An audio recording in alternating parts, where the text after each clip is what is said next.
How would you react if your teammate, in just a few laps, understood a new car better than you do after years behind the wheel? What if that colleague also began to set the fastest times without errors, with technical feedback from an engineer and without raising suspicions? That was exactly what happened between Oscar Piastri, Lando Norris and Andrea Stella during the Abu Dhabi and Barcelona 2026 tests. On January 29, 2026, at the Circuit de Barcelona Catalunya, something happened that radically changed the narrative within McLaren. That day, Oscar Piastri climbed the new MCL 40 for the first time. And although, on paper, it was simply another shakedown day, what happened on the track profoundly altered perceptions within the team. Nobody said it publicly at the time, but for many within Papaya Boxing, that was the day when Oscar stopped being a promise and became a direct threat to the established hierarchy. The team's strategy for those tests was unusually conservative, but with a brilliant technical background. While most teams hit the track from day one to accumulate mileage, McLaren decided to stay at the rear. The reason was clear. Andrea Stella and her team wanted to squeeze every possible hour of validation into the AVL simulation benches in Austria. During that previous week, the MCL 40 had been subjected to an extreme testing regime. Simulations of structural failure, thermal stress, internal combustion, downforce correlations with CFD data, and dynamic rake adjustments under severe braking conditions. When McLaren finally decided to take to the track, it did so with a surgical approach. Piastri had a specific plan. It was not about rolling for the sake of rolling, but rather about executing a limited set of runs with precise objectives, which would allow evaluating whether the car's virtual predictions translated into real behavior. In total, he completed just 48 laps before a fuel system failure forced the team to dismantle the car. But they were enough to open a new chapter within the team. The first thing that surprised the engineers was not the speed, although that also came, but the precision of Piastri's observations. From his first laps, he began to report sensations with a level of specificity that many only expect after weeks of adaptation. It detected unusual behavior of the rear axle in slow corners, attributable to a delayed response in the electric torque of the hybrid system. He described how the aerodynamic package reacted differently depending on the rake under intense braking, and how that affected the rotation point in Type 3 and 9 curves on the Catalan layout. It even detailed a slight instability in the compression-to-rebound transition of the rear suspension in the second sector, which exactly matched a vibration pattern detected by the sensors. Mark Temple, the head of performance, put it bluntly during the technical debriefing. "We are receiving information from Oscar that we normally only get after 2 or 3 days of cross-analysis between simulator, track and telemetry. What he is doing saves us entire weeks of correlation." But that was not all. When the stopwatches began to appear, the second revelation came. Piastri clocked a time of 1 minute and 18.419 seconds. Under normal conditions, that time would pass as simply competitive. But if you consider that it was achieved with just 50 laps, in a completely new car, with a conservative engine map and without quali simulation, the impact was immediate. To add drama to the scene, that lap was 3/10 faster than the best time that Lando Norris had achieved the previous day, in similar conditions, but with more running and without mechanical interruptions. Although teams rarely compare test times officially given differences in fuel load, engine mappings, climate and development schedules, internal data doesn't lie. Piastri had been faster, with less experience in an adverse context, and he had done it with impeccable execution. That combination of technical clarity, speed and control set off alarm bells within McLaren. Not because Norris was distrusted, but because what Piastri was showing suggested that the Australian had made such a profound leap of understanding that he was operating on another plane.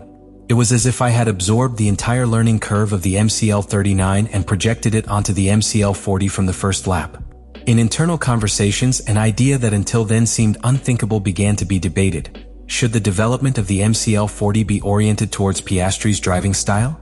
Was it time to adapt certain structural decisions, such as suspension geometries or aerodynamic profiles, based on the feedback of a driver who, until the previous year, was considered a trainee? The question was not simple. Piastri's style, much more progressive and technical, offered clear advantages in thermal management, tire conservation and the aerodynamic reading of the car. His fluid and controlled driving style reduced the car's workload without sacrificing pace. This could be a critical advantage in a season where Pirelli compounds required greater delicacy, and where the margin of error was reduced with the tightening of regulations on energy flows and hybrid deployment. Barcelona was not simply a shakedown. It was a silent but forceful statement. In less than 50 laps, Oscar Piastri not only convinced his engineers that he was ready to lead, it raised doubts about whether McLaren could afford to continue ignoring its style as a pillar of technical development. And in a team that aspires to renew its crown, that question could define the entire season. The cumulative effect of the Abu Dhabi and Barcelona tests was not immediate in public terms, but within McLaren, something fundamental had begun to move. The technical, strategic, and symbolic hierarchies, which until then revolved around Lando Norris' leadership, were beginning to falter. And not because of a fall of the champion, but because of the unexpectedly solid emergence of Oscar Piastri, who had stopped being the young man in development to become a central figure within the Papaya team project. However, the way Piastri had responded to the technical demands of the new 2026 regulation completely changed the internal benchmark. The superiority that Norris had shown during the last campaign was beginning to be seen as dependent on an environment optimized for him. A car tailored to his needs, compounds that responded well to his aggressive style, and a tactical structure designed around his strengths. But when the variables changed, new car, new generation of tires, new technical map of priorities, the big question emerged. Who would adapt faster and with greater depth? Oscar Piastri responded forcefully. He didn't need time to get into the rhythm. He didn't ask for constant modifications to feel comfortable. It did not require changes in concept. His approach was different. To deeply understand from the first moment how the car worked, what each component was looking for, and how to harmonize its driving with those demands. That more scientific, more technical, less instinctive but no less effective attitude began to resonate with the track engineers and those responsible for aerodynamic development. As data analytics trickled into McLaren's operations center, a trend began to set in. The information provided by Piastri during his rounds was clearer, more useful, more precise. Its ability to identify aerodynamic problems from dynamic sensations, or to detect micro-behaviors of the rear axle in rapid transitions, was even surpassing simulator predictions. This was especially revealing in the development meetings, where technical officials noted that Piastri's proposals for structural rigidity adjustments, tire pressure, or even rate corrections in mixed conditions were so specific that they required minimal subsequent verifications. In practical terms, this saved time, money, and track testing. This new status did not go unnoticed by Andrea Stella. The team manager, known for his analytical coldness and relentless technical judgment, began to speak about Piastri in terms that he had previously reserved only for established figures.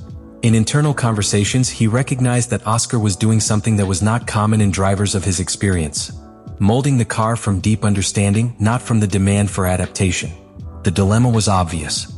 If Piastri began to better understand the structural needs of the MCL40, if its style was better suited to the natural behavior of the new Pirelli compounds, and if his comments were more useful for future evolutions of the car, should McLaren reorient its project towards it?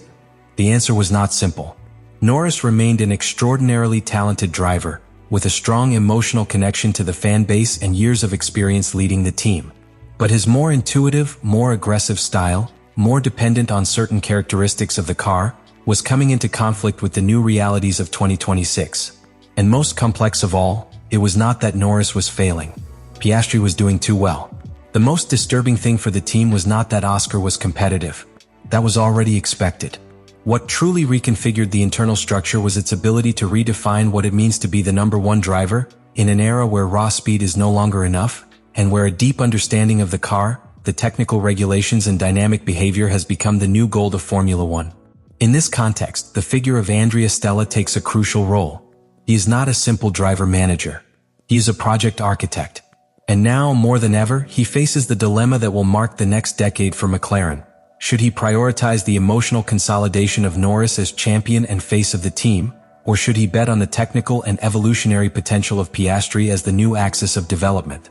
It is a decision that cannot be taken lightly because it will affect everything from future updates to the MCL40 to the internal dynamics in the race, strategic orders, the distribution of resources, and eventually, the contractual negotiations that will define the long-term alignment of the team. Let me know in the comments what you think about all this.